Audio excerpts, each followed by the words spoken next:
Hello students, in this discussion we shall look at water cycle. So this is a water cycle, what you can see, the four components you can see. We'll start from the right one, that is evaporation.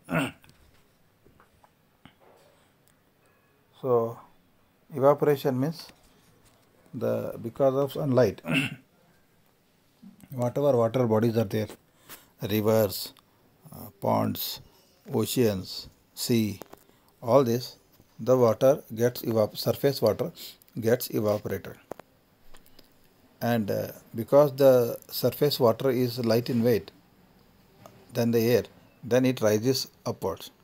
Okay, and this evaporation, this water vapor starts forming clouds in the sky, and we know that due to the movement of air or the wind, what we call, the clouds, they rise and move from one place to another place, and these vapors of the clouds continue to rise in the sky. So what happens when the clouds keep on moving up? The temperature above is low, and gradually these vapors or the clouds gain weight, and they also get some molecules for forming of water droplets. Okay, some nuclei to form the water droplets, and thus you see that when the clouds are no longer able to bear the weight, then there is precipitation, that is called rainfall. So from after evaporation you have got condensation. So in the sky, these clouds water vapor, it was evaporation means water has evaporated and become water vapor, means there is a phase of change from liquid phase to gaseous phase, that is water vapor. And that being lighter than air, it rises up in the sky. As it goes up, as I was telling, due to drop in temperatures, this water vapor again gets phase change and gets converted into water droplets.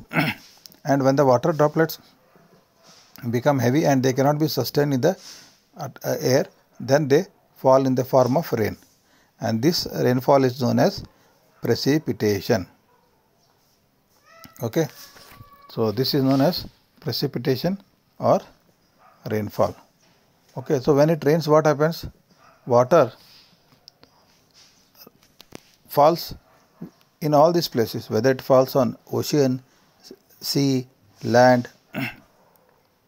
Okay, and this some part of the rainwater which falls on the land, it percolates down and goes into the ground.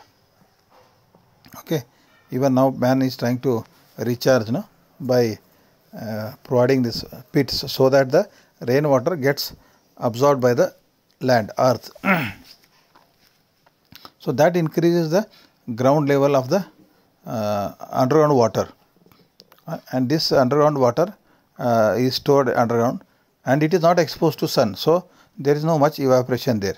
Whereas these water bodies like open bodies like ponds, lakes, rivers, sea, they are exposed and there is surface evaporation takes place. So this underground water, we have wells, we have bore wells to take out water from this. So water is taken from, and these plants especially, they take this underground water for their growth,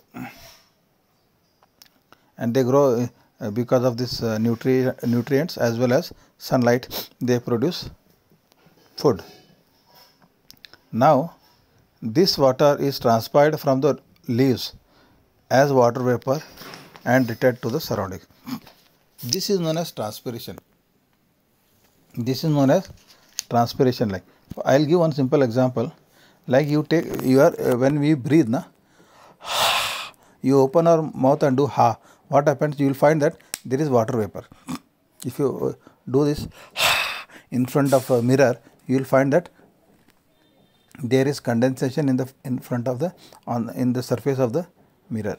Likewise, these plants also, because of their respiration, they leave water, and this water what they leave, it is in the form of water vapor, that also goes to the formation of clouds along with the evaporation of surface water.